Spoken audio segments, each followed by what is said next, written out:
la mystique de la laïcité, généalogie de la religion républicaine. Et je ne rentrerai pas ici dans le détail de cette religion républicaine, parce que j'ai donné plusieurs conférences sur le sujet, notamment une sur le messianisme républicain qui est sur ma chaîne YouTube. Bon, comme je préfère éviter de me répéter, ce que je voudrais faire aujourd'hui, c'est revenir à l'origine de l'État moderne. Qu'est-ce que l'État moderne? Qu'est-ce que la souveraineté? Ensuite, qu'est-ce que la République et ses fondements à partir de 1789 et cette religion de la République française qu'on appelle la laïcité, qu'il ne faut pas confondre avec la loi de 1905. Le mot laïcité n'apparaît pas dans la loi de 1905, qui est en fait un projet positif au sens strict du terme, d'élaboration de la religion de la République contre le catholicisme, pour remplacer le catholicisme. Alors, bon, d'abord pour commencer, qu'est-ce que l'État moderne et qu'est-ce que la souveraineté? Le contexte politique français au XVIe siècle explique l'origine de l'État moderne. Très rapidement, très brièvement, comme vous le savez, il y a eu une révolution religieuse au XVIe siècle, qui est le protestantisme, le luthérianisme, le calvinisme et d'autres courants issus de ce qu'on appelle le protestantisme, qui a entraîné notamment en France une guerre civile de religion. Cette opposition entre monarchie catholique et protestantisme a conduit à une situation très grave, notamment d'affaiblissement du pouvoir royal à partir de 1576. 1576, c'est la date où eurent lieu les États généraux, dont le roi sortit affaibli, le roi Henri III. Alors, dans ce contexte, le jurisconsulte Jean Bodin a théorisé la souveraineté de l'État. Il va produire un livre en 1576, un ouvrage monumental, hein, une somme en plusieurs tomes, qui s'appelle « Les 6 livres de la République ». Ce Jean Bodin, qui est une des références, en fait, pas de tous les républicains, mais je dirais des républicains qui ont cette culture historique. Les grandes figures de l'État moderne, les pères fondateurs de l'État moderne, sont des gens comme Jean Bodin et Thomas Hobbes en Angleterre. Jean Bodin, ce qu'il va faire est simple. Il est proche du roi Henri III et il va livrer une théorie du droit, une nouvelle théorie du droit, pour renforcer le pouvoir du roi par rapport aux seigneurs français et aux autres souverains européens, et notamment par rapport au pape. Ce que va faire en fait Jean Bodin est extrêmement grave d'un certain point de vue, parce que en même temps qu'il va définir ce qu'est la souveraineté, au sens classique du terme, c'est-à-dire, je vous la fais courte, la souveraineté, traditionnellement, n'appartient pas au prince, n'appartient pas au roi. La souveraineté, traditionnellement, comme l'écrit Jean Bodin, comme va l'écrire au siècle suivant, donc au XVIIe siècle, Thomas Hobbes, qui est influencé par Jean Bodin, appartient à Dieu. Et dans le système traditionnel, le roi, dans le monde catholique, mais comme dans le monde musulman, le roi n'est que le dépositaire de cette souveraineté. Il n'en est pas le détenteur. Par conséquent, la loi du prince, du roi, doit se conformer à la loi ultime, qui est la loi divine, la loi naturelle. Et ce que va faire Jean Bodin, en termes de réforme juridique, donc cet apport dangereux, c'est qu'il va transférer la souveraineté de Dieu à l'État. Je vais vous citer, je ne vais pas vous citer Jean Bodin, c'est des textes très complexes et j'aimerais qu'on aille droit au but et qu'on avance. Je vais vous citer Olivier Camille, qui est un spécialiste du droit constitutionnel. Il écrit à propos de Jean Bodin, je cite, « Le principal apport de Jean Bodin est un apport dangereux qui consiste à associer souveraineté et république, ou État, expliquant que la souveraineté donne sa puissance, son être à la République. Il appartient aux organes d'État d'exercer cette autorité quasi surnaturelle. » J'insiste, surnaturelle. C'est Olivier Camille qui écrit ça. Loiseau, donc le juriste Loiseau, dans son ouvrage Des Seigneuries en 1608, sera encore plus étatiste en définissant la souveraineté comme la propre seigneurie de l'État. Le risque, dit Olivier Camille, devient grand alors que l'État se proclame le souverain ou que le souverain s'identifie à l'État. C'est ce qui va se passer très vite. Les juristes ne tarderont pas à parler d'État souverain. De son côté, le roi expliquera, le roi Louis XIV, pardon, l'État, c'est moi. C'est une formule apocryphe, en tout cas attribuée à Louis XIV. Alors, à la suite de Jean Bodin, là, on va faire un bond dans le temps. On passe des années 1570-80 à 1789, la Révolution française. Donc, on fait un bond de 2 siècles. Donc, à la suite de Jean Bodin, le concept de souveraineté de la République va être poussé à son extrême. Les philosophes des Lumières et les révolutionnaires, surtout après eux, quand ils vont faire la Révolution, vont définitivement transférer la souveraineté divine à la nation. Ce qui donnera l'article 3 de la Déclaration de 1789, je cite, « Le principe de toute souveraineté réside essentiellement dans la nation. Nul corps, nul individu ne peut exercer d'autorité qui n'en émane expressément. » Puis, l'article 1 de la Constitution de 1791, je cite, « La souveraineté est une, indivisible, inaliénable et imprescriptible. Elle appartient à la nation. » Fin de citation. Donc, dès lors, la nation, la République ne seront plus seulement dépositaires comme le fut le roi, mais titulaires de la souveraineté en lieu et place de Dieu. À partir de là, la souveraineté et par suite le droit ne sont plus d'essence divine. Il n'y a plus de loi naturelle, plus de loi divine. Les lois émises ne se fondent plus donc sur les lois naturelles, le spirituel et le temporel sont déliés.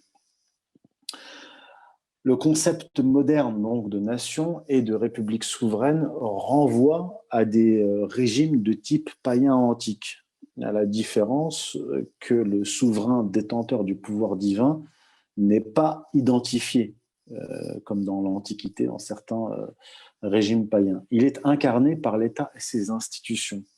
Donc, d'une certaine manière, l'État républicain va incarner, retenez bien ce nom, une divinité, une autre divinité qu'on appelle, que les francs-maçons qui ont fondé cette république, notamment la Troisième République, appellent l'être suprême. Donc c'est la divinité reconnue dans certaines loges maçonniques. Alors maintenant, je vais vous donner un exemple historique très concret pour que vous sachiez de quoi il s'agit. Donc la Révolution commence en 1789 et les révolutionnaires français, qui étaient pour bon nombre d'entre eux francs-maçons, ont transformé officiellement, durant l'automne 1793, printemps 1794, nombre d'églises et de cathédrales en temples de la raison, conformément aux loges maçonniques athéistes, puis, sous l'influence de Robespierre, au printemps 1794, été 1794, en temple, donc ils vont transformer les églises et cathédrales en temples de l'être suprême, conformément aux maçonneries déistes, comme le Grand Orient. Parmi les nombreuses églises transformées en temples maçonniques, aussi appelées églises républicaines, on peut compter, donc je vais vous donner une liste. La cathédrale de Notre-Dame, qui est devenue un temple de la raison par décret le 10 novembre 1793. L'église de la Madeleine à Paris, l'église Saint-Sulpice à Paris, l'église Saint-Paul-Saint-Louis à Paris dans le Marais, l'église des Invalides à Paris, l'église Saint-Thomas d'Aquin à Paris, le Panthéon de Paris, l'église Saint-Pierre de Paris dans le quartier de Montmartre, l'église Saint-Pierre de Caen, la cathédrale Notre-Dame de Chartres, l'église Saint-Hermelan de Bagneux, l'église Notre-Dame de Bordeaux, la cathédrale Notre-Dame de Reims, l'église Saint-Sauveur de Rennes, la cathédrale Notre-Dame de Rouen, la basilique de Saint-Denis, l'église Saint-Charles à Borromée de Sedan, la cathédrale Notre-Dame de Strasbourg, la cathédrale Saint-Pierre, Saint-Paul de Troyes, l'église Notre-Dame de Versailles. Donc toutes ces églises, cathédrales et bien d'autres ont été transformées en temple de la raison, puis en temple de l'être suprême. Donc tout cela est officiel. Vous allez le voir. Alors, les républicains, les révolutionnaires se retrouvent face à un problème, un double problème. Premier problème, éradiquer le catholicisme qui est rattaché à la monarchie.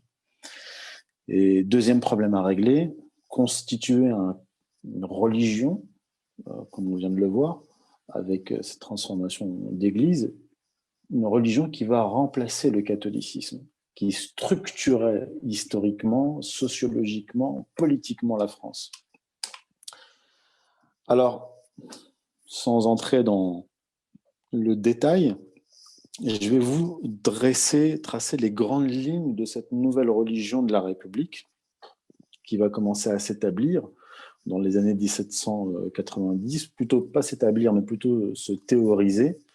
Je vais vous dire qui a commencé à théoriser, l'homme le plus influent dans cette histoire théopolitique et ses répercussions.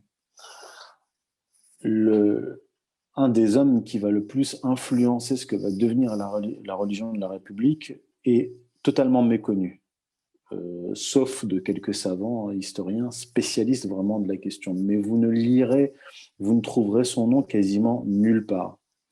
Il s'agit de Junius Frey, qui est en fait son troisième nom. Son nom originel est Moses Dobruschka, alias Franz Thomas von Schoenfeld, alias Junius Frey. Il est né en 1753, il est mort en 1794. C'est un des fondateurs de la loge maçonnique judéo-chrétienne, l'ordre des frères de Saint-Jean l'évangéliste d'Asie et d'Europe, fondé en 1780. Alors, ce Junius Frey est issu d'une secte qu'on appelle la secte franquiste, donc il vient d'Autriche, hein, il n'est pas du tout français. Il a vécu à l'époque de Joseph II, l'empereur d'Autriche, dont il était proche. Donc il est issu d'une secte qu'on appelle le franquisme, qui est elle-même issue du judaïsme. Son fondateur, Jacob Frank, qui était donc le grand cousin de Junius Frey, a fondé une secte. Je ne veux pas rentrer dans les détails ici, j'en parle dans mon ouvrage, dans d'autres conférences. Donc il fonde une secte qui prône la rédemption par le mal, par le péché, et lui et nombre de ses disciples, par centaines, voire par milliers, vont se convertir faussement au catholicisme pour le détruire de l'intérieur. Et c'est ce que va faire d'ailleurs son petit cousin Moses Dobruschka.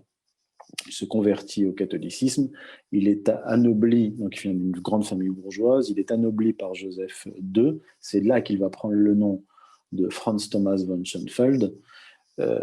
Puis ce millionnaire érudit d'origine juive va rejoindre la Révolution française à partir de 1792. Et il va intégrer très vite le club des Jacobins, qui est le club directeur de la Révolution française, même considéré comme l'église de la Révolution française. Donc Junius Frey arrive en France en 1792 par Strasbourg, puis il va à Paris, et sous les encouragements de ses amis révolutionnaires jacobins, il rédige un livre dans lequel il va théoriser les fondements théologiques de la République, la future République française. L'ouvrage de Junius Frey a pour titre « Philosophie sociale dédiée au peuple français », 1793. Alors, dès l'introduction de son livre, Junius Frey écrit, je cite, « Chaque gouvernement est une espèce de religion qui a sa théologie, le système de la démocratie ou de la liberté a la sienne. » Fin de citation. Donc, Junius Frey présente ensuite les bases de cette religion de la République, qui est ce que j'appelle un néo-christianisme kabbalistique. Alors, pourquoi néo-christianisme? Parce que c'est un christianisme dévoyé, une volonté de réformer d'une certaine façon le christianisme. Donc, on propose une version alternative du christianisme contre le catholicisme. Vous allez le voir, hein, les héritiers de Junius Frey républicains vont faire cela au XIXe siècle. Et kabbalistique, pourquoi pas kabbalistique? Parce que lui-même est un kabbaliste. La Kabbale, c'est la dimension mystique de la religion juive. Donc, il va écrire, par exemple, dans son premier chapitre, qui a pour titre recherche sur quelques matières principales de la philosophie sociale. Je cite Junius Frey. Alors, écoutez attentivement, c'est des notions qui peuvent vous paraître étrangères, mais je ne vais pas vous donner beaucoup de citations, je vous donne celle-ci pour ensuite que vous compreniez dans quelle tradition s'inscrivent les républicains du XIXe siècle et qu'est-ce que la laïcité. Alors, il écrit, Junius Frey, « Sage et éclairé, le Christ vit ce que Solon et Lycurgue avaient certainement vu comme lui, mais qu'il n'avait pas eu comme lui le courage d'entreprendre au péril de la vie. Il vit ce prétendu mal nécessaire et politique, ce monstre effrayant né de l'identification de la religion avec la forme du gouvernement, et il résolut d'y remédier. Il sentit que pour faire une constitution qui renfermât les droits de l'homme, qui est la seule véritable et qui peut seule amener le bonheur, il y avait deux choses à faire. La première consistait à écarter tous les obstacles s'opposant à l'établissement de cette constitution, et la seconde était d'en affermir lui-même les principes. Il ne pouvait mieux remplir son premier objet qu'en séparant la religion de la forme du gouvernement, et qu'en faisant ainsi disparaître cette identification vicieuse qui faisait du Dieu le souverain réel de la contrée et du roi son représentant. Page 41-42 de l'ouvrage de Junius Frey, titré « Philosophie sociale dédiée au peuple français ». Il dit deux choses importantes dans ce texte. Il dit d'abord que le Christ serait en fait un révolutionnaire qui serait venu séparer l'Église et l'État. À l'époque du Christ, bien sûr, il n'y avait pas d'Église, mais il y avait le Sanhédrin, c'est-à-dire l'autorité juive à l'époque à laquelle s'est opposé le Christ. Et en fait, on veut essayer, donc Junius Frey et ceux qui vont le suivre, essayer de présenter le Christ comme quelqu'un qui vient séparer le religieux et le politique, premièrement. Et deuxièmement, il prétend qu'il serait venu aussi détruire l'idée que Dieu est le véritable souverain. Comme je vous l'ai dit précédemment, on va retrouver ça chez Baudin et Hobbes, donc les fondateurs de l'État moderne. Et donc lui, Junius Frey va déjà, en fait, bien avant la loi de 1905, là on est en 1793, déjà parler de la séparation des deux, de l'Église et de l'État, et séparer la loi divine de la Constitution, la souveraineté de Dieu.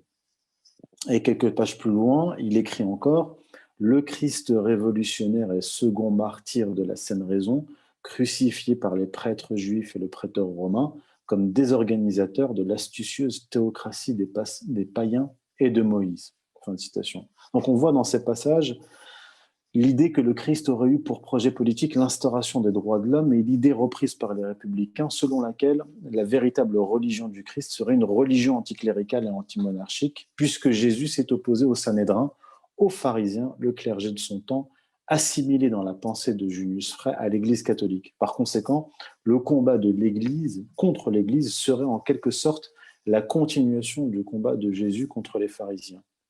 Les idées de Junius Frey vont influencer des penseurs républicains importants du XIXe siècle, comme Claude-Henri de Rouvroy de Saint-Simon, 1760-1825, Philippe Buchez, 1796-1865, Pierre-Simon Balanche, 1776-1847, et d'autres.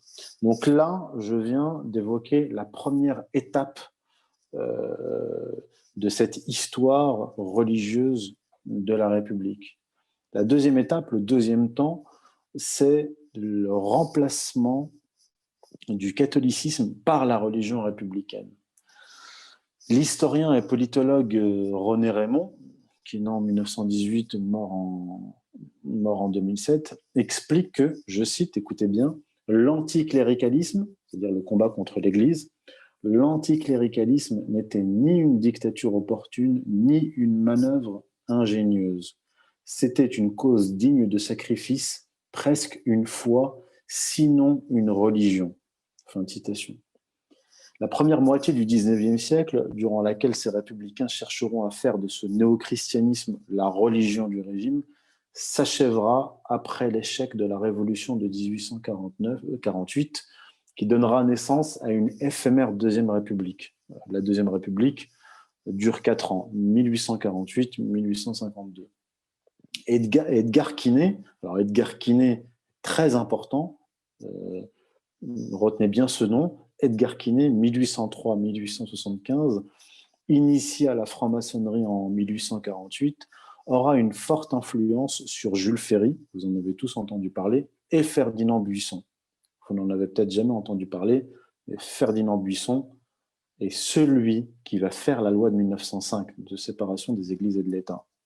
Très important, Ferdinand Buisson. Donc Edgar Quinet, il prend acte de cette réalité, à savoir que la religion historique et politique de la France est le catholicisme et qu'on peut difficilement la remplacer par une autre. Il propose alors une solution. Edgar Quinet, le maître de Jules Ferry et de Ferdinand Buisson. La séparation absolue de la société ecclésiastique et de la société laïque, de l'Église et de l'État. Donc, on est au milieu du XIXe siècle et déjà, on a cette idée énoncée par Edgar Quinet, séparation des églises et de l'État. Toutefois, si le but est de chasser, comme le fera Jules Ferry, l'Église de l'école, Edgar Quinet propose à travers l'école laïque l'enseignement de ce qu'il appelle le christianisme universel. Autrement dit, lui-même le dit, je cite, le socialisme de l'humanité moderne. Alors, qu'est-ce que c'est? Dans son livre « L'enseignement du peuple », paru en 1850, il y a un chapitre explicite titré « Le Sauveur », où il écrit, je cite Edgar Quinet, « C'est bien un sauveur, un médiateur qu'il vous faut élever dans chaque homme. Il faut qu'il puisse porter sans fléchir une humanité nouvelle. » Fin de citation. Alors là, en fait, on a affaire à un messianisme. C'est-à-dire que, bon, je l'ai expliqué dans mon ouvrage et ailleurs, je ne vais pas rentrer dans le détail, mais il y a dans la tradition juive deux grandes étapes de la conception du messianisme. Jusqu'à la Renaissance, jusqu'à la fin du Moyen-Âge, dans le messianisme juif, le peuple juif était au centre de l'univers, de la création. Il attendait patiemment, ou plutôt impatiemment, l'arrivée du Messie que devait lui envoyer Dieu pour lui apporter la rédemption et donc les temps messianiques et tout ce qui s'ensuit. À partir du XVIe siècle, du XVIe siècle, pardon, avec Isaac Luria, on passe d'un peuple juif qui attend le Messie à un peuple juif qui devient le Messie lui-même. C'est-à-dire qu'il n'attend plus l'arrivée du Messie, c'est lui-même qui, par son action, va faire advenir les temps messianiques et sa propre rédemption.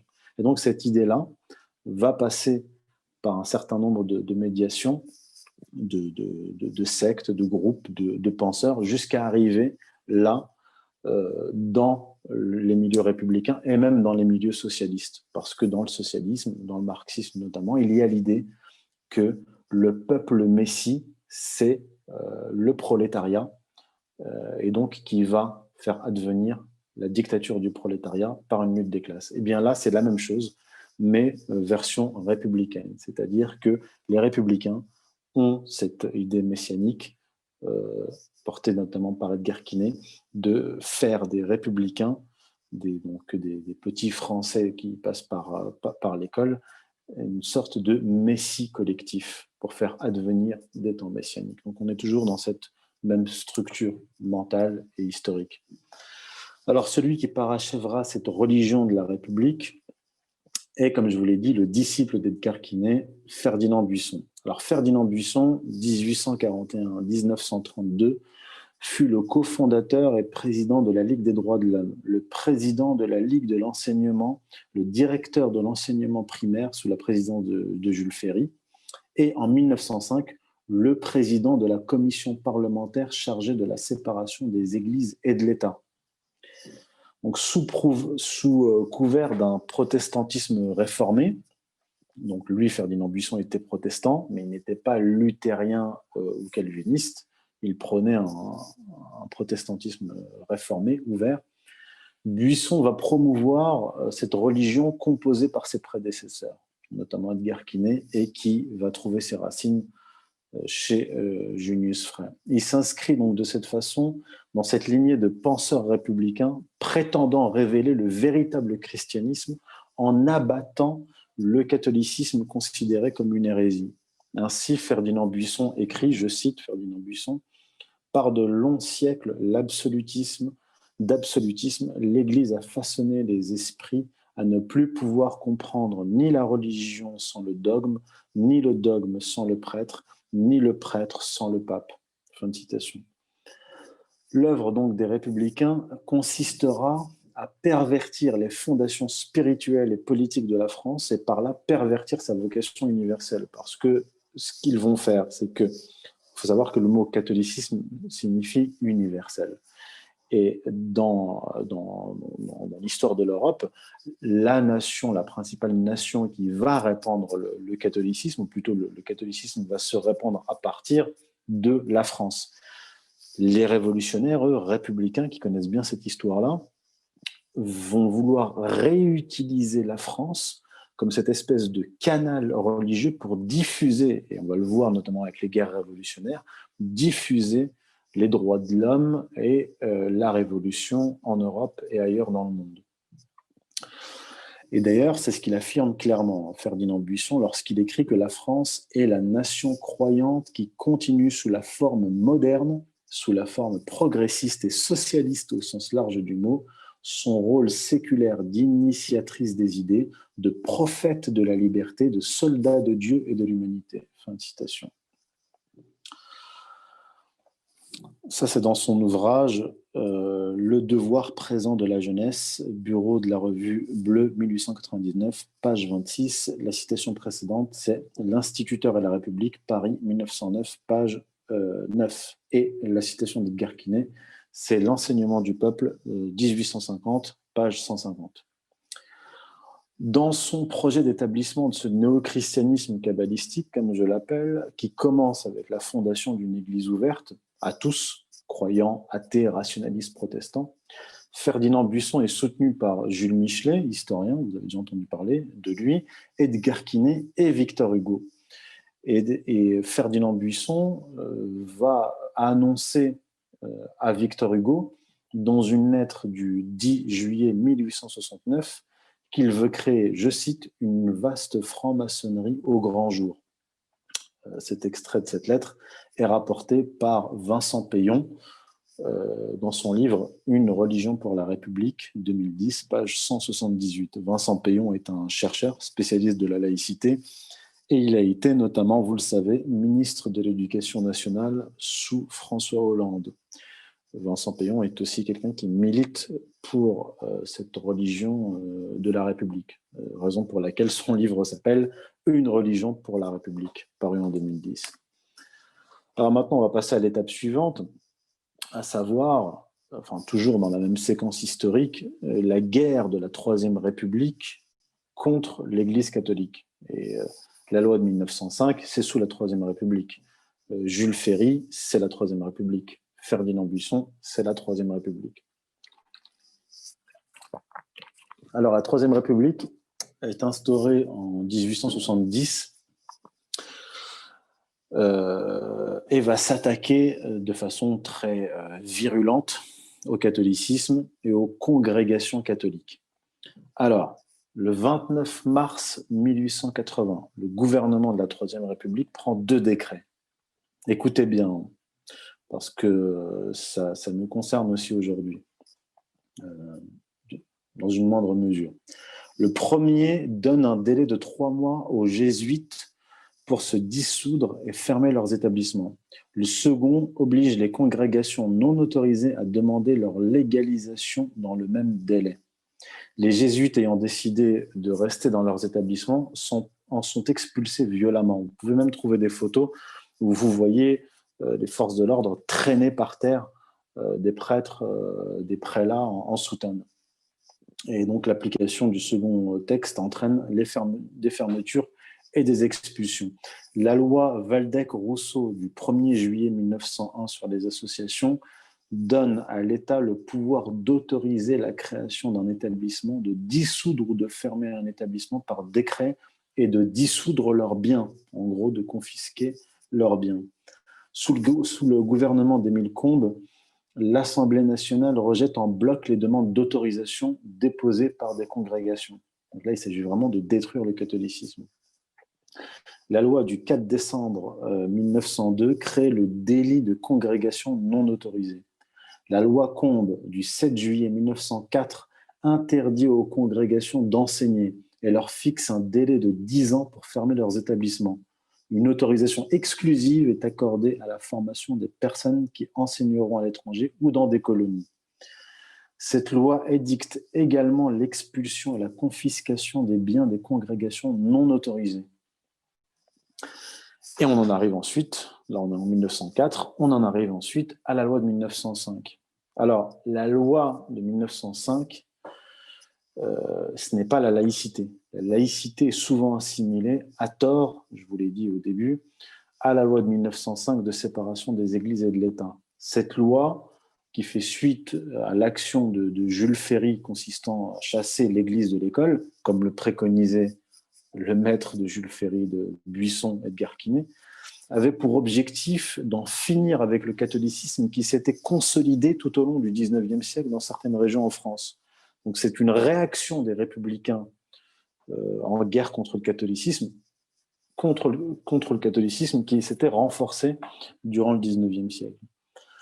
Donc concrètement, la loi de 1905 avait pour but de chasser l'Église catholique de France en l'affaiblissant, notamment par des mesures d'ordre financier. On le voit dans l'article 2 et dans les articles suivants concernant les biens des congrégations de l'Église.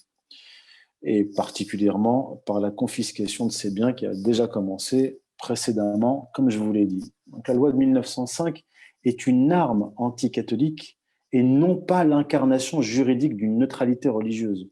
Il faut bien retenir cela. L'État français, la République, n'est pas neutre. La neutralité n'existe pas. La loi de 1905, ce n'est pas une loi de neutralité.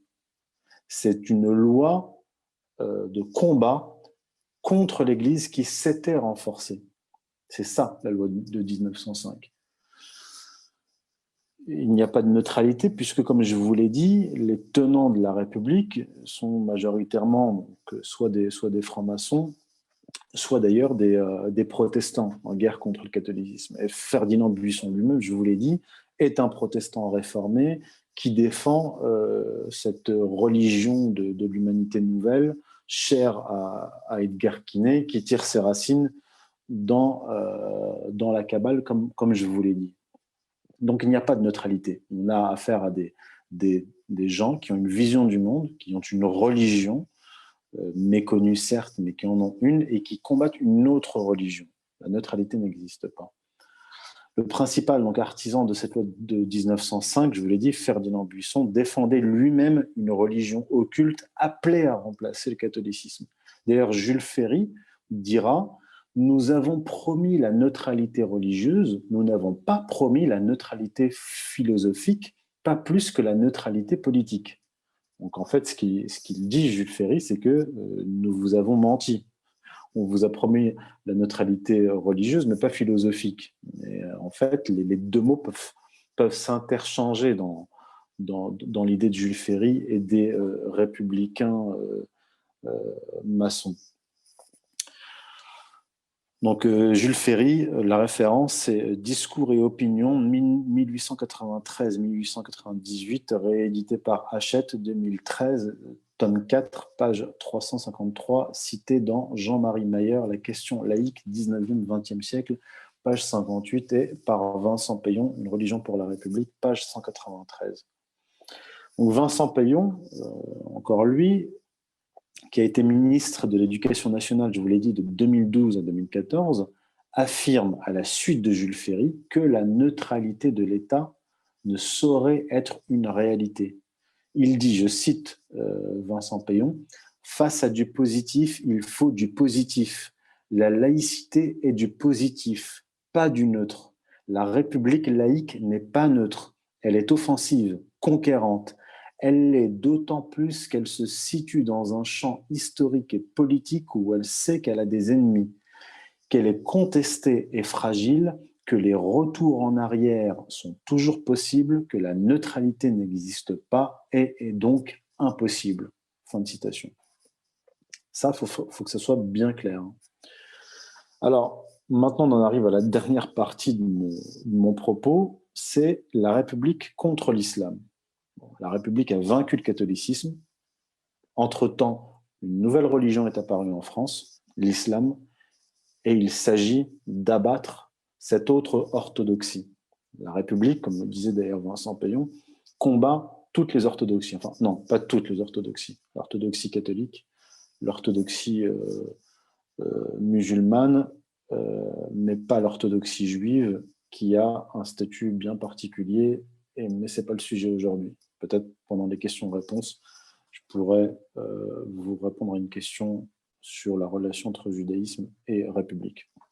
Alors, la République, comme je vous l'ai dit, a vaincu le catholicisme, mais elle se retrouve ainsi privée de son adversaire historique et ontologique qui lui donnait sa raison d'être. La République aujourd'hui est affaiblie, et elle est d'autant plus affaiblie que son ennemi historique, le catholicisme, a été détruit. La République n'existait d'une certaine façon qu'en opposition au catholicisme. Dès lors que le catholicisme s'effondre, la République a besoin d'un autre ennemi. Et elle le trouve dans l'islam, en fait.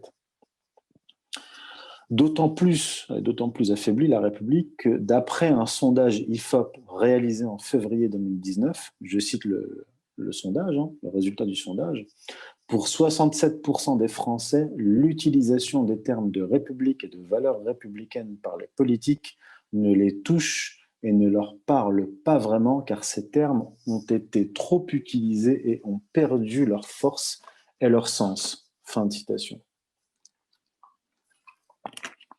En pleine crise de régime, la République a donc élaboré une nouvelle ligne stratégique, une alliance contre nature entre la République laïque et l'Église catholique contre l'islam. Et cette stratégie a manifestement été élaborée dans la loge maçonnique du Grand Orient, puisqu'elle a été publiquement défendue par Alain Bauer. Peut-être que vous connaissez Alain Bauer, si vous ne le connaissez pas. C'est l'ancien grand maître du Grand Orient, donc la loge maçonnique du Grand Orient, de 2000 à 2003.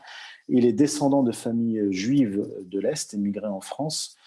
Il est auteur d'une trentaine d'ouvrages sur la franc-maçonnerie. C'est un criminologue et conseiller de l'exécutif sur les questions de terrorisme depuis plus de 20 ans. Il a été consulté par le président de la République, Nicolas Sarkozy, par son ami Manuel Valls quand il était ministre de l'Intérieur, ainsi que par Jean-Pierre Chevènement lorsqu'il occupait le même poste de 1997 à 2000. Dans une tribune publiée le 30 octobre 2020 dans Le Figaro, titrée « L'Église et l'école face au djihad », Alain Bauer tente de réconcilier l'Église catholique et la République pour faire pression sur l'islam afin que l'islam se soumette comme la République a réussi à soumettre le catholicisme.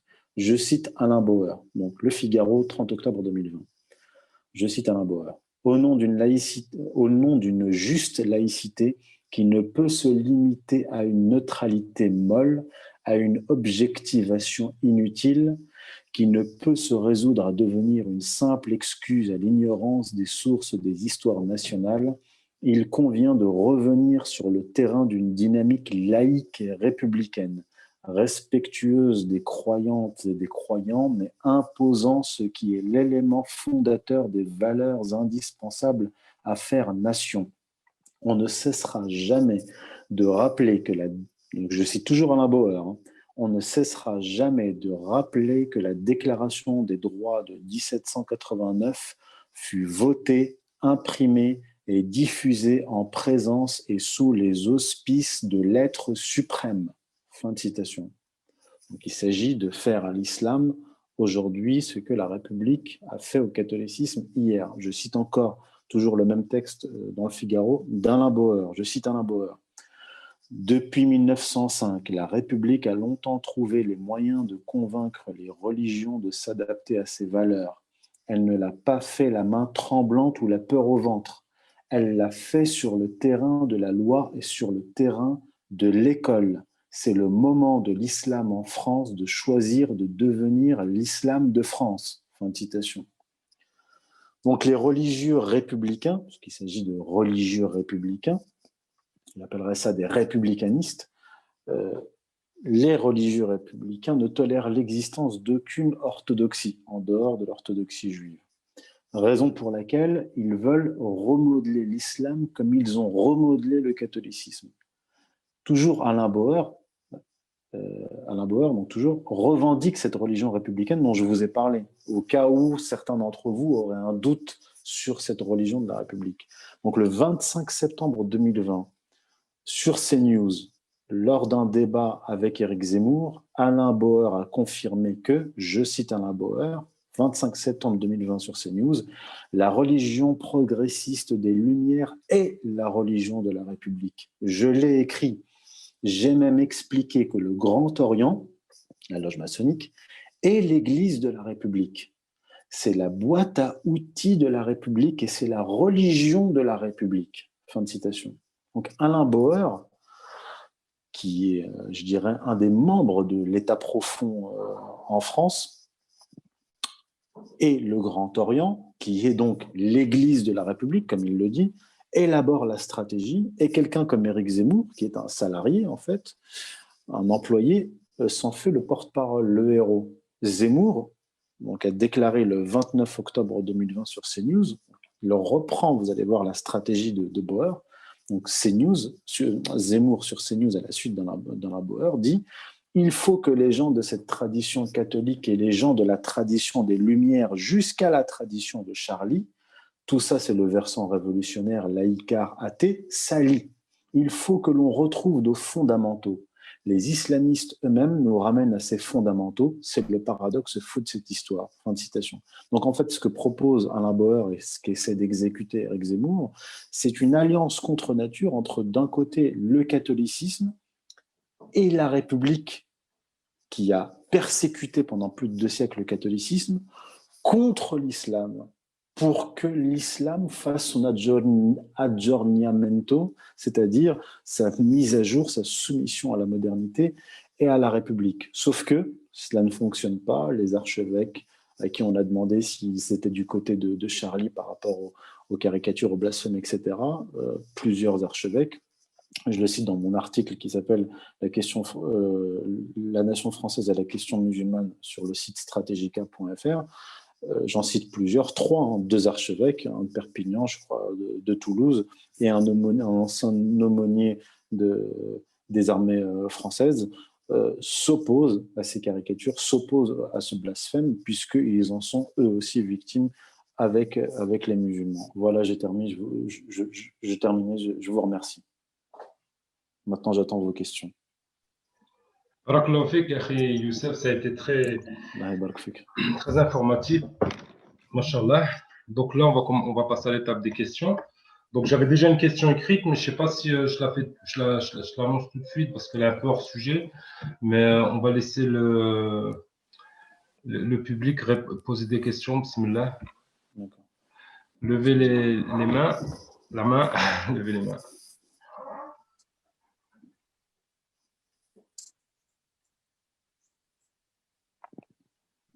Moi, je n'arrive pas à lever la main. Est-ce que je peux poser une question à Youssef, Mohamed? Je n'arrive pas à lever la main, je ne sais pas où elle est la main. Bien sûr, Farida, bismillah. Salam alaikum à tous. Bon, je voudrais Donc, remercier Youssef Henni de sa présence et de cet exposé absolument magnifique que j'ai suivi de bout en bout, malgré une petite coupure Internet à un moment donné. Je merci. pense que nous avons ici affaire à un propos qui est extrêmement important et que les musulmans doivent comprendre. Et à ce propos, justement, je voudrais lui dire que beaucoup de musulmans, et parmi ces musulmans, un certain nombre d'intellectuels musulmans, pensent que le problème de la laïcité et de la République ne nous concerne pas, nous, musulmans, même si Youssef vient d'en faire justement l'exposé contraire. Mais je voudrais revenir sur cet aspect qui me paraît important, c'est-à-dire qu'il ne concernerait pas les musulmans dans le sens où il s'agirait d'un conflit entre une république libertaire, si je peux employer ce terme, face à une monarchie tyrannique et à une religion qui serait celle de l'erreur. Et qu'en conséquence, le conflit entre la laïcité, la République et le catholicisme ne concerne pas les musulmans.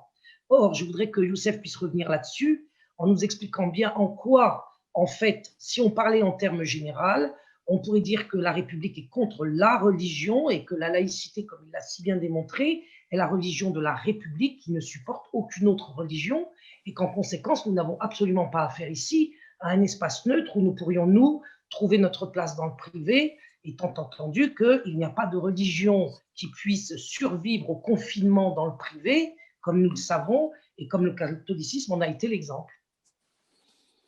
Alors, est-ce que je peux te demander de ramasser Ma question, la question je veux dire par là, est-ce que nous sommes, nous, concernés musulmans par cette question de la défaite du catholicisme? Est-ce que nous devons nous en réjouir ou au contraire nous en inquiéter? Alors, oui, question très claire. Non, nous, on doit, en tant que musulmans, on doit s'inquiéter de la disparition du catholicisme pour plusieurs raisons. D'abord parce que à partir du moment où le catholicisme disparaît en Europe, c'est un problème pour les communautés musulmanes en Europe et pour les liens entre le monde européen et le monde musulman. Parce que vous voyez bien, par exemple, quand Macron rencontre, quoi qu'on en pense, de Sisi, le président égyptien, il y en a un qui dit les droits de l'humain est au-dessus des lois divines. Donc, en gros, l'homme est la mesure de tout. Et l'autre lui répond, le monde musulman a été choqué parce que pour le monde musulman, la loi divine, Dieu, le sacré, est au-dessus de tout.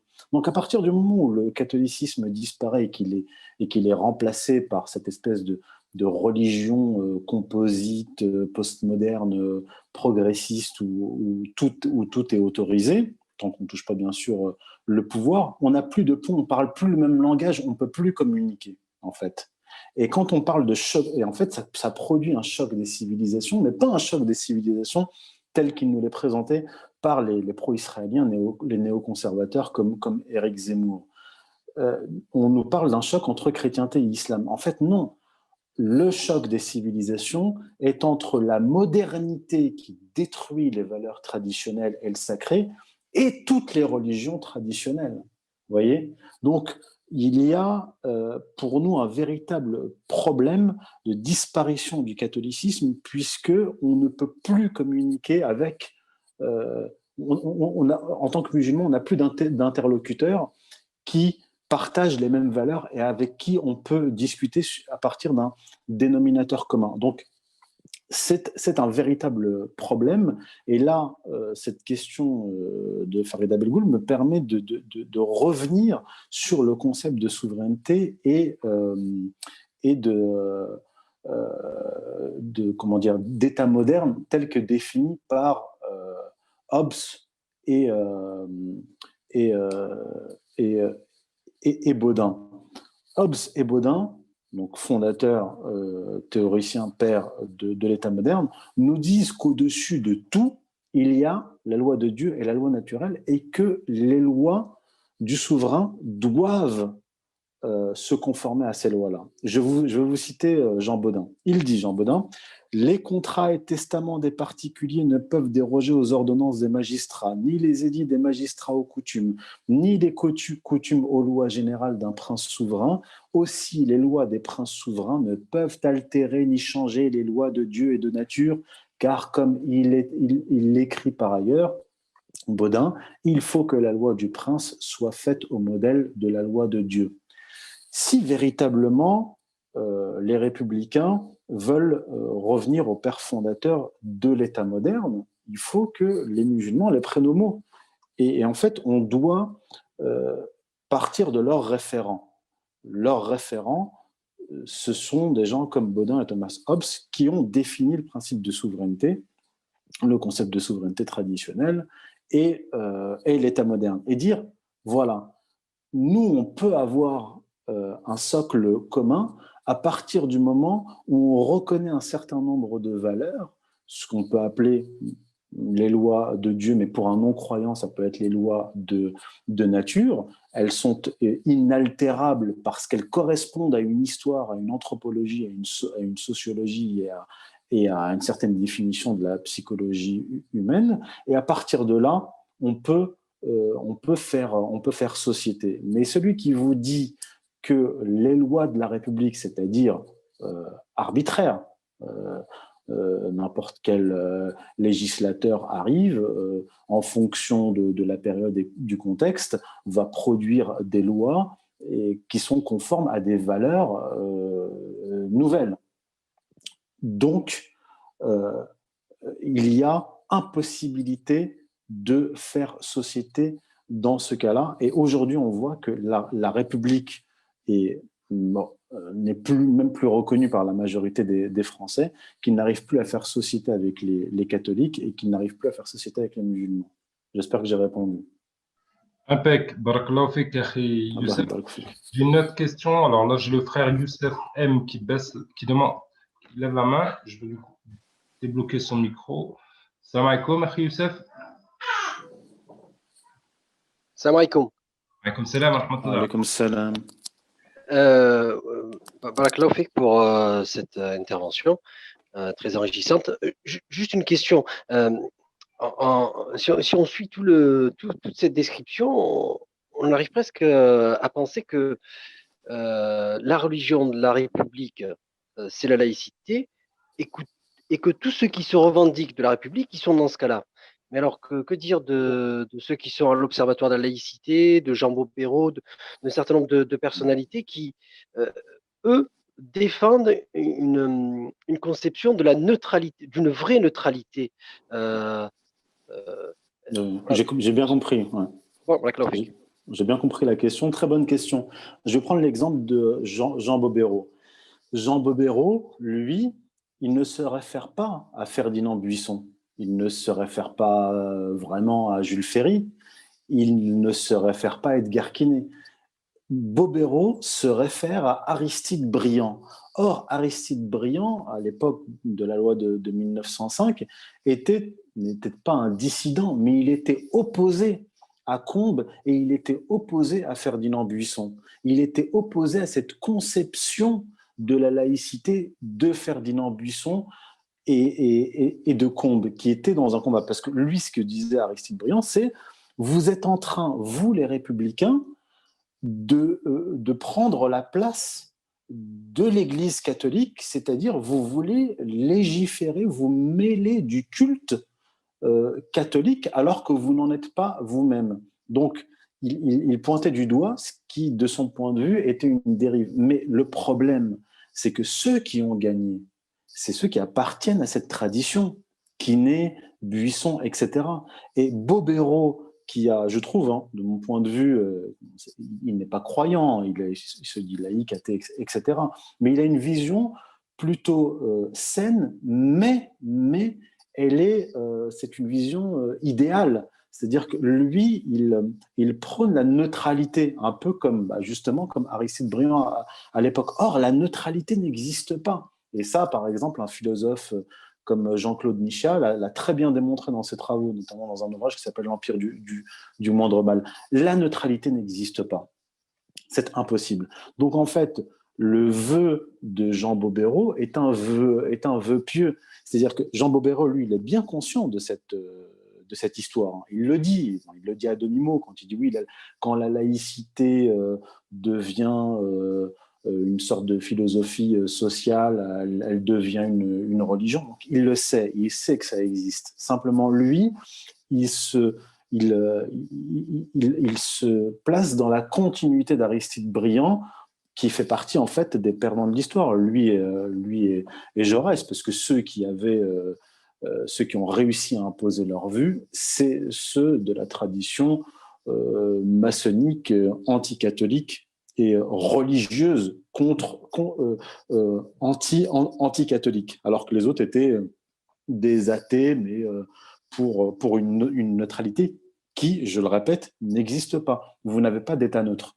Dans le droit, je ne suis pas juriste moi-même, mais j'ai quand même un peu lu sur la question, dans le droit, il y a toujours une source supérieure à, comme le dit en fait Baudin. Les ordonnances, les testaments, les contrats des particuliers ne peuvent pas déroger aux ordonnances des magistrats. Les magistrats, elles, doivent se référer, les édits des magistrats doivent se référer aux coutumes. Les coutumes doivent se référer aux lois générales du prince, et les lois générales du prince doivent se référer aux lois de nature, aux lois de Dieu. Mais dans un monde neutre, dans une république soi-disant neutre, quel est le référent ultime? Quelle est la source ultime? Vous voyez? Il n'y en a pas. Enfin, il n'y en a pas. Si, il y en a une, mais elle est occulte, elle est non dite. Voilà. C'est Mohamed, c'est Youssef. J'ai le frère Mohamed là qui lève la main également. Je vais lui désactiver le micro. Salam alaikum, Mohamed.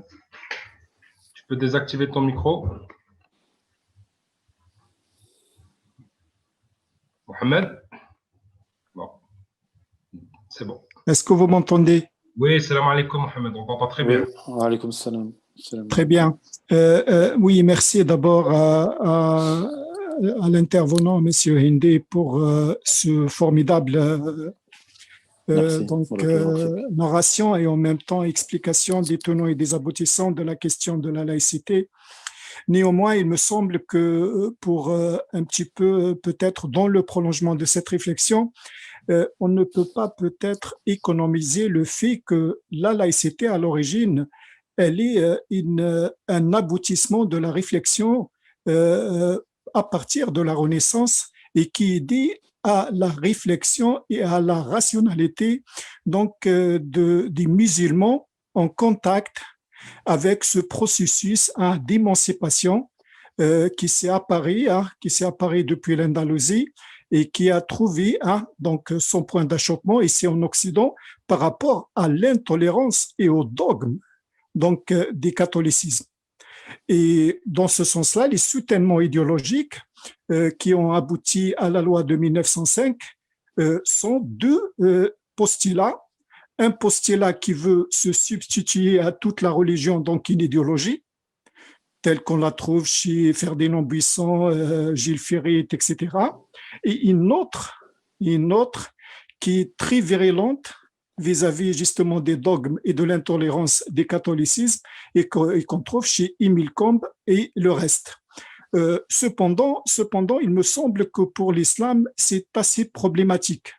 Pourquoi elle est assez problématique? Parce que d'abord, à mon sens, la religion musulmane, déjà, elle ne s'oppose pas à la rationalité, donc elle ne bute pas par rapport à cette offre de coexistence entre ce qu'on appelle la raison et l'État, ou le temporel et le spirituel, ou ce qu'on appelle généralement entre le spirituel et le profane, parce que quand on parle des profanes en général, c'est remettre un petit peu les registres à l'ordre, c'est-à-dire séparer entre ce qui relève de l'espace public, donc de l'engagement public politique, et en même temps de l'engagement spirituel, c'est-à-dire la liberté de conscience. Aujourd'hui, ce que nous sommes en train de vivre, c'est tout simplement une déficience, justement, de cette laïcité qui montre son impuissance par rapport à une nouvelle donnée, celle de la religion musulmane qui s'installe de plus en plus ici en France, d'où justement la stratégie de communication des séparatismes. C'est-à-dire, on essaye de présenter ce nouveau arrivant qui est l'islam comme étant un contre-projet qui vise à remettre en question donc les fondements de la République. Deux, à mon sens, la réflexion pour nous, elle se situe à ce niveau-là, parce que la loi de 1905, c'est une loi de liberté, ce n'est pas une loi de restriction. La restriction dans cette loi-là, elle est l'exception. Sauf que pour certains, c'est-à-dire dans la conscience collective des Français, quand on parle de la laïcité, c'est tout simplement contre la religion, c'est-à-dire on est dans un postulat contre tout ce qui est dogmatique. Maintenant, c'est aux musulmans de se mettre dans le bain, de rentrer justement dans ce débat-là et d'expliquer peut-être que cette nouvelle religion qui vient de s'installer dans cette république-là, elle est qu'assez balbutiement, c'est-à-dire on n'a que les prémices d'une refondation de la théologie et en même temps à des contextes culturels dans lesquels elle est en train de s'enraciner petit à petit. Barakallahu fik, c'est Mohamed. Donc la question c'est... La question, moi je pense que l'islam il n'est pas en danger, pas du tout, et que le catholicisme n'est pas en faiblesse non plus, parce qu'on est en train d'assister à une résurgence de cette question justement de la place de la religion dans des sociétés sécularisées, d'où cette défiance et tout ce débat-là autour de cette question que l'islam est utilisé tout simplement comme la face émergée de l'iceberg qui cache la crise de la société occidentale par rapport à cette donnée de la laïcité. Barakallahu fik, akhi. Je vais laisser Youssef répondre. Alors, c'est un très vaste sujet parce que dans le propos, il y a plusieurs thèses qui sont avancées. Et notre ami, le frère, parle de leur... Il fait à un moment donné un sous-entendu. Il sous-entend que la laïcité, donc qui serait une bonne chose, trouverait sa racine dans le monde musulman, l'Andalousie. Ça, en fait, c'est une thèse qui vient du Moyen-Âge, de certains milieux intellectuels qui ont réinterprété la pensée d'Ibn Rushd, Averroès, qu'ils ont appelé l'avéroïsme. Et en fait, c'est une vision erronée de ce que prenait Averroès. En fait, Averroès, Ibn Rushd ne prenait pas grand-chose. Simplement, il constatait que dans le monde musulman, il y avait une distinction des ordres. D'un côté, les affaires religieuses et de l'autre, les affaires sociales. Al-ibadat wal-mu'amalat. Et en fait, al-ibadat wal-mu'amalat, les affaires sociales et les affaires religieuses sont englobées dans un tout, dans la civilisation musulmane qui elle-même est le fruit de la religion musulmane. Il n'y a pas en fait dans le monde musulman cette dichotomie entre le temporel et le spirituel. Parce que dès le départ, les choses sont claires dans le monde musulman, dans la religion musulmane et dans la civilisation musulmane. Dans le monde chrétien, les choses ne sont pas aussi claires. Parce qu'en Europe, du point de vue de l'Europe, le christianisme est une religion d'importation qui, dans un premier temps, a été persécutée, dans un deuxième temps, a été tolérée, édit 313, l'empereur Constantin. Puis 325, officialisation de la religion sans qu'elle soit véritablement une religion, la religion d'État. D'ailleurs, Constantin ne va se convertir qu'à la toute fin de sa vie. Et la religion chrétienne en Europe est soumise au pouvoir impérial. Donc, dès le départ, il y a une distinction des deux. Ce n'est pas de la laïcité, en fait, ça. C'est le résultat de l'histoire. Première chose. Deuxième chose, par rapport à la loi de 1905, qui serait en fait une sorte de liberté religieuse. Non, la loi de 1905, je l'ai expliqué, elle se situe dans la série de lois qui vient amputer le catholicisme, l'Église catholique, de ses biens matériels. Il faut savoir que 30 000 membres de congrégation ont fui la France, en fait. Et la loi de 1905 se situe dans cette lignée de combat contre le catholicisme et de présence du catholicisme dans l'espace public. Il faut savoir que dans les décennies qui vont suivre la loi de 1905, vous allez avoir des préfets qui vont supprimer les crucifix des lieux publics, des lieux liés à la municipalité, enfin des bâtiments, des bâtiments de l'État. D'ailleurs, il va y avoir des manifestations de catholiques violentes. Il faut connaître cette histoire-là, l'histoire des ligues catholiques et même des ligues antisémites à l'époque. Il y a même eu, à un moment donné, des manifestations de catholiques parce qu'un préfet de confession juive et appartenant à la franc-maçonnerie a été dans un combat violent contre les signes catholique dans l'espace public. Donc cette histoire-là, elle est réelle. Aujourd'hui, on veut la réécrire en nous disant que la loi de 1905, c'est merveilleux, ça garantit la liberté de culte. Non.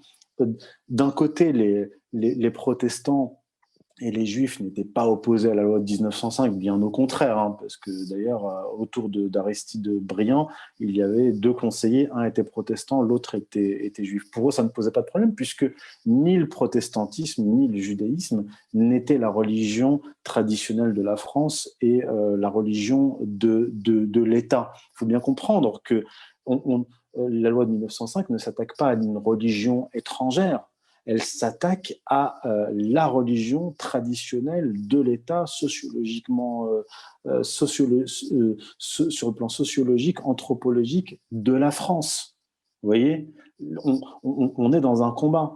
On n'est pas dans la gestion d'une religion qui vient d'apparaître. Et en fait, aujourd'hui, avec l'islam, on a une sorte de remake, entre parenthèses, de cette histoire. Il ne faut pas seulement se focaliser sur la loi de 1905.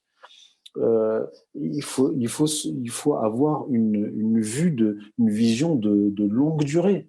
Là, je ne l'ai pas dit durant mon intervention, mais dans mon livre, je l'ai signalé. Et il y a eu très tôt, 1790-1791, un nouveau statut du clergé. Les prêtres devaient se soumettre à la République.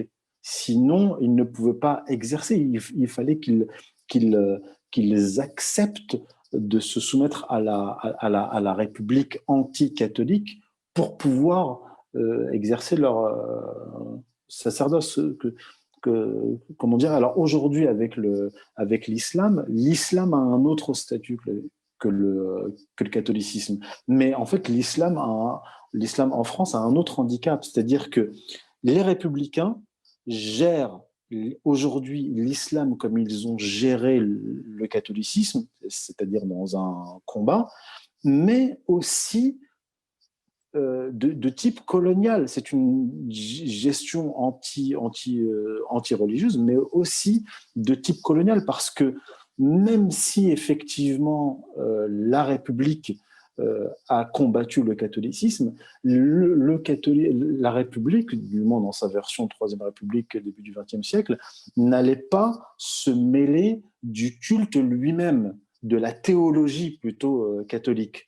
Aujourd'hui, avec Sarkozy, etc., on a des tentatives d'organisation de l'islam comme si on était toujours au temps colonial et qu'il fallait gérer les autochtones et leur religion. Elle est là aussi la différence entre les deux.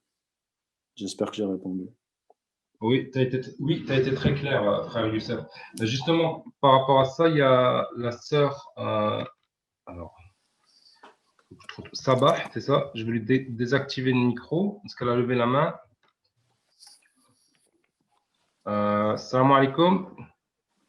Alaykoum salam. Alors, excusez-moi, c'est son mari. Ah, bon. Wa alaykoum salam wa rahmatullahi ta'ala wa barakatuh. Je suis connecté sur son compte. Alors, moi, j'ai entendu le long développement du frère qui a posé la question et je voulais que Youssef Indy, le frère Youssef Indy, appuie aussi sur une notion qui a égaré beaucoup de musulmans, je trouve. C'est cette notion de rationalité. Voilà, je ne vais pas développer, je vais vous laisser développer pour essayer de mettre à mal cet argument qui est trop souvent qui est trop souvent poussée par certains musulmans qui disent que la rationalité telle qu'on la comprend est compatible avec l'islam. Alors ma question c'est, est-ce que la rationalité est compatible avec l'islam? Alors en fait, il faut distinguer la rationalité, la raison plutôt, et le rationalisme. C'est deux choses différentes. C'est-à-dire que dans l'histoire de l'islam, de la civilisation musulmane, la raison, c'est-à-dire la pensée, n'est pas en opposition avec la révélation, puisque la révélation nous indique qu'on doit rechercher la science. Elle nous pousse à réfléchir.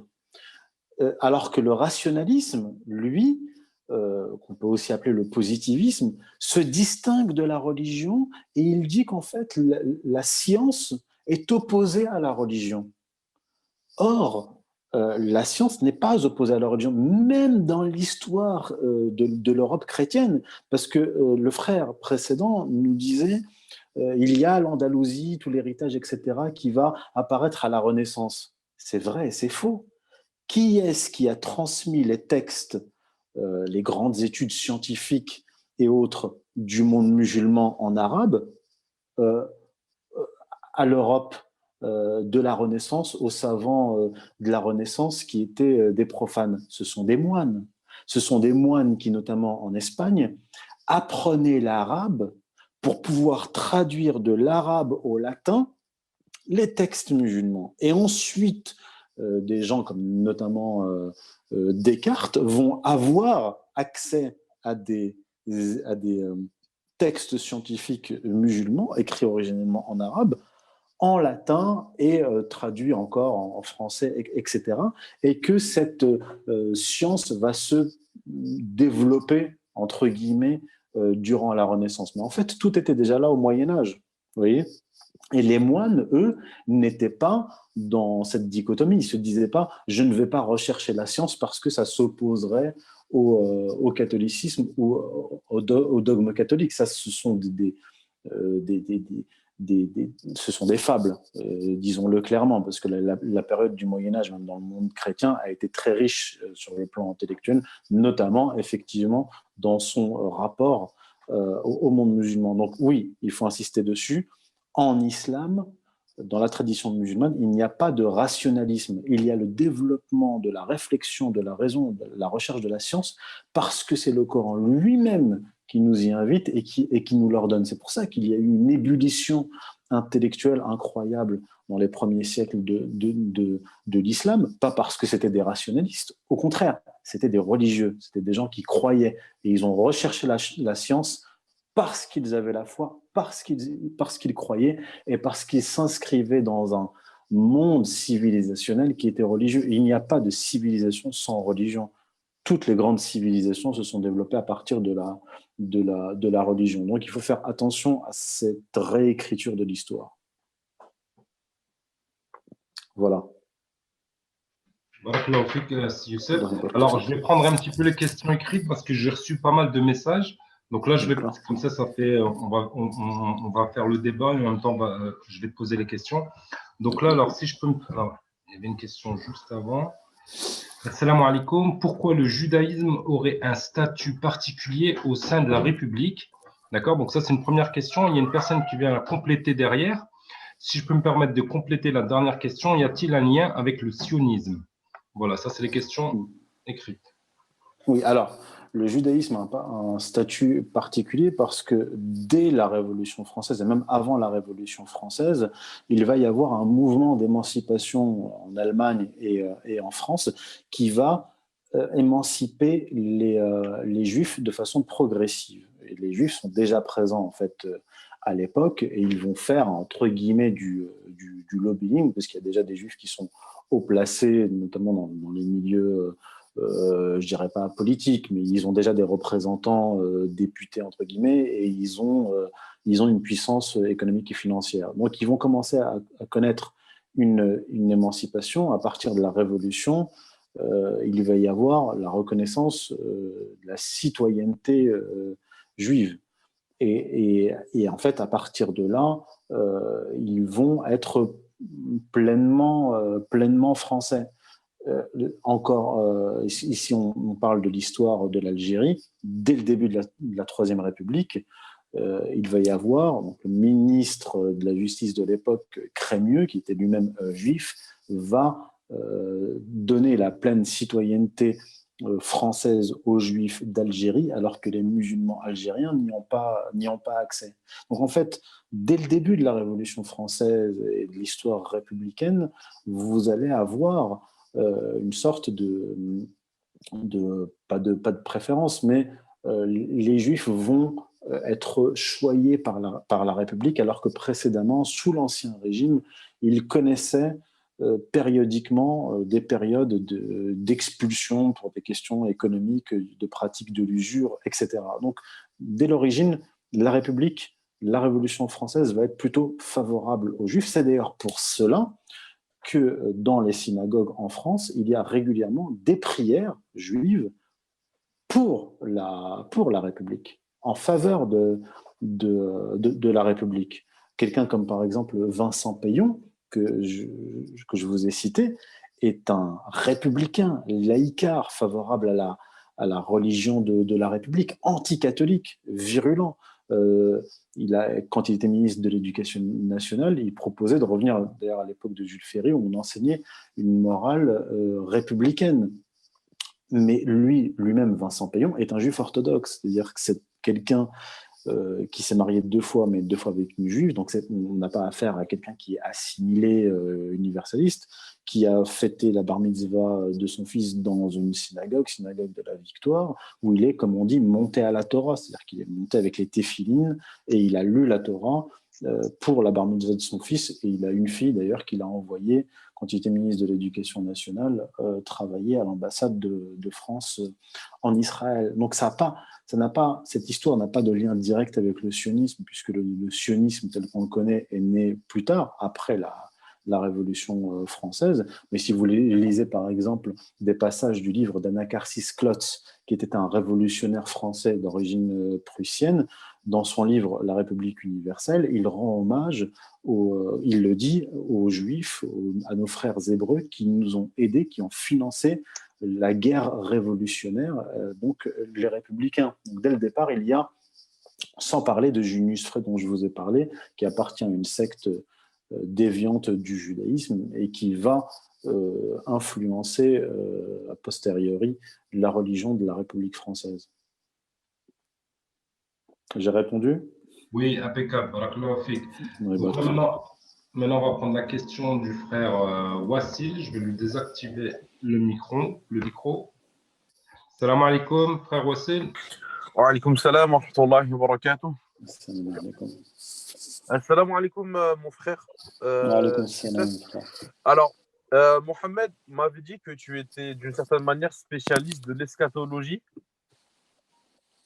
ou du moins que c'était une question sur laquelle tu étais assez renseigné. Est-ce bien le cas?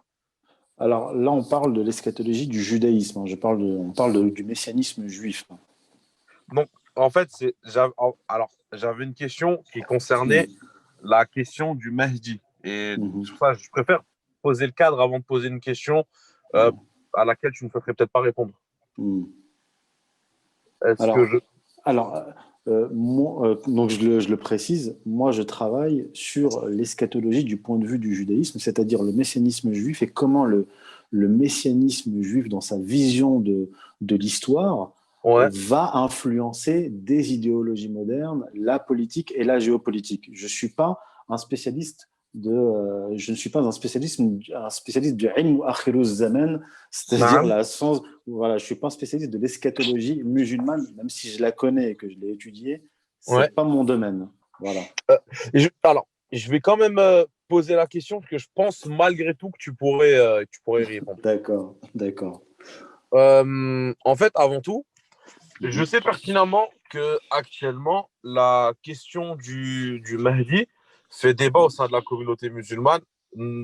Ça n'a pas forcément souvent été le cas, mais ça l'est ces dernières décennies, notamment dû à la prise d'otage de la Mecque dans les années 79, suite à laquelle beaucoup d'ulama se sont posé la question sur l'authenticité du Mahdi. Et il y avait par ailleurs eu un grand débat entre Cheikh al-Qaradawi et Cheikh Al-Albani, rahimahullah, sur la question. Et un Mhm. shir présent avait dit par ailleurs qu'il n'arrivait pas à départager qui avait raison ou tort sur la question, donc sur le Mahdi est-ce réel ou pas. Mais moi, la question que je voulais poser, puisque tu es connaisseur de l'eschatologisme juif, et donc c'est peut-être un peu complotiste, mais d'une certaine manière, la préparation de l'arrivée du Dajjal que les juifs considéreront à ce moment-là comme le vrai Messie attendu, comment nous, en tant que musulmans, dans le cas où on partirait du principe que le Mahdi serait réel, comment on pourrait se comporter sans tomber dans le fatalisme du il n'y a rien à faire, dans tous les cas, il y aura le Mahdi Dajjal, donc on n'a plus qu'à attendre. En fait, c'était sur cet aspect-là que je voulais te poser la question. Comment faire en sorte que cette théorie-là ait une influence positive sur nous et non une influence passive? Enfin, non une influence toujours passive. Je ne sais pas si tu peux répondre à la question. Oui, je peux y répondre, mais sans la compétence d'un cheikh et sans le statut. Voilà. Donc, ce que je vais dire n'a pas de valeur en soi, c'est simplement un avis. De mon point de vue, le Mahdi, le retour de Aïssa, alayhi salam, Jésus, le retour du Christ, les fins dernières, l'opposition avec le Dajjal, etc., ne relève pas de, comment dire, de notre maîtrise ou de nos actions. Par contre, nous, on sera jugé individuellement et collectivement sur notre attitude dans la société qui est dans l'ère de la fin des temps, et qu'est-ce qu'on aura fait, nous, pour nous opposer, pas seulement au Dajjal quand il arrivera, mais à toute cette civilisation, à ce système politique oppresseur qui vient précéder l'arrivée du Dajjal. Et de toute façon, en islam, on n'a pas le droit d'être pessimiste. C'est-à-dire que jusqu'à la dernière heure, jusqu'à la veille de la fin du monde, on doit continuer à planter une graine si on en a une et si on a une terre. On doit continuer à œuvrer dans le bien, même si on sait que la dernière heure approchera. Donc, le Mahdi, le Dajjal, etc., ne doivent pas être des prétextes. Et en fait, c'est souvent ça. C'est-à-dire que en islam, il n'y a pas de fatalisme, mais chez les musulmans, chez beaucoup de musulmans, il y a un fatalisme. C'est-à-dire que s'il m'arrive quelque chose de mal ou si je fais quelque chose de mal, c'est parce que c'est un maktoub. Et en fait, effectivement, il y a une sorte de déresponsabilisation et en fait, le maktoub, le Mahdi, le Dajjal, etc., tout cela aurait bon dos, serait un bon prétexte pour ne pas accomplir notre devoir. Et je pense qu'on doit continuer à agir, faire notre devoir de musulmans, d'hommes, sans avoir à se préoccuper de à quel moment est-ce que le Mahdi est déjà né, quand est-ce qu'il va arriver, est-ce qu'il va combattre la famille saoudienne actuelle, est-ce que ceci, est-ce que cela. Je pense que ça ne doit pas entrer en ligne de compte dans l'attitude quotidienne en tant que musulman sur le plan individuel ou sur le plan collectif. Absolument pas. J'espère que j'ai répondu. Barakallahu fik, c'était l'une des réponses attendues. Merci beaucoup. Ouais, donc alors, il y a le frère Mohamed qui relève la main. À mon avis, c'est pour reprendre le propos de tout à l'heure. D'accord. Ce que je vais faire, c'est que j'ai une question que j'ai reçue. On a encore combien de temps devant nous? Tu m'avais dit une heure et demie? Ouais, 1h30, mais on peut encore élargir à 5-10 minutes. D'accord.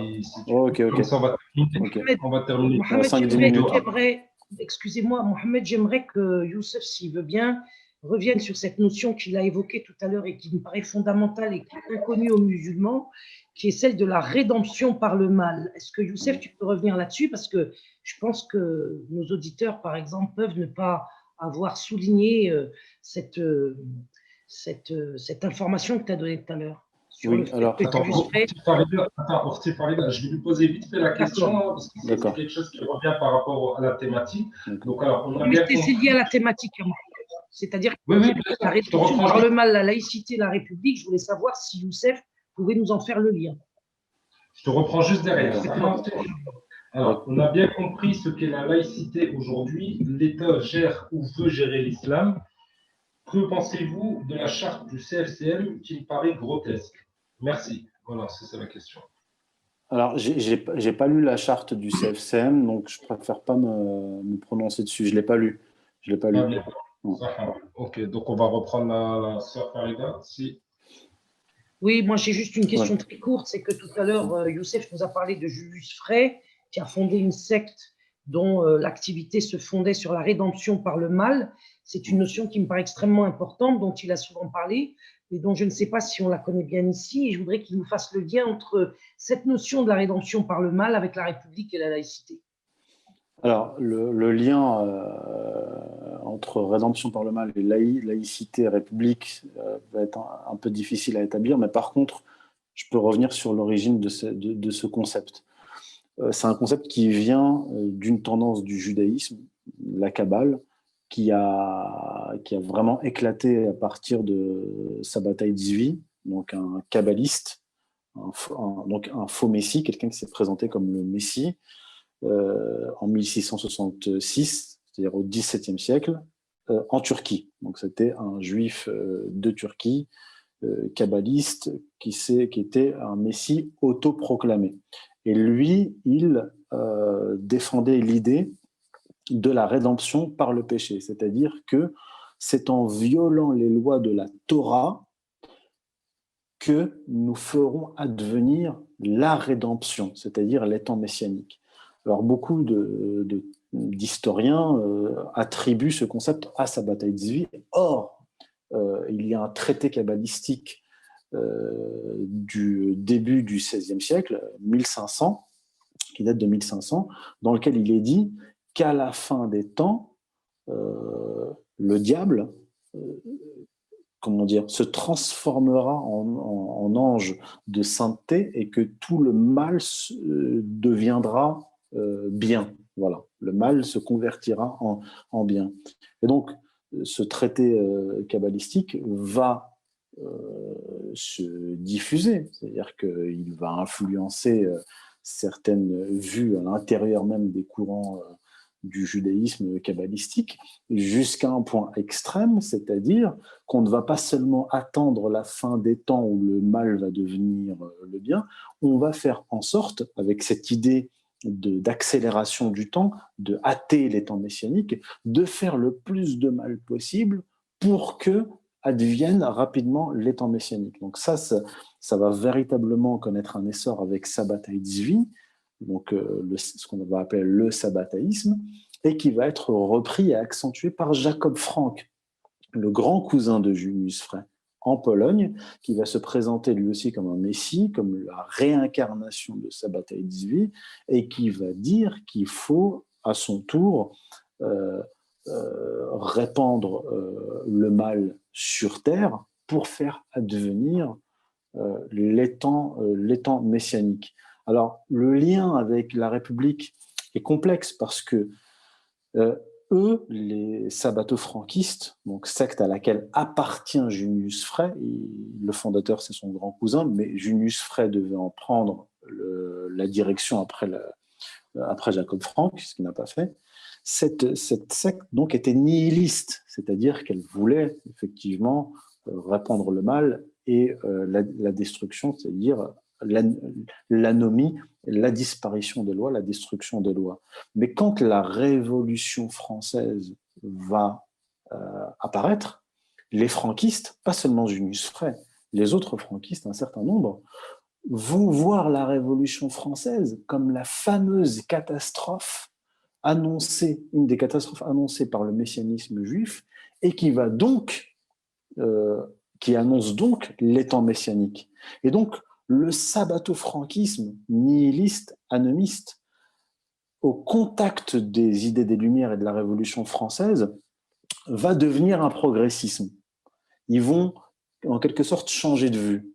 Ils vont passer de l'idée qu'il va y avoir une rupture historique, donc une catastrophe qui va nous faire passer du jour au lendemain vers les temps messianiques, à une sorte de progressisme accompagnant la Révolution française, et donc la République qui va suivre, et qui va faire advenir ces temps messianiques. Donc le sabbato-franquisme va fusionner avec les Lumières et de ce fait être adouci. Mais le sabbato-franquisme va ressurgir ponctuellement chez des penseurs révolutionnaires comme Bakounine, qui sont nihilistes, et avec la fureur de la révolution bolchevique notamment. Voilà.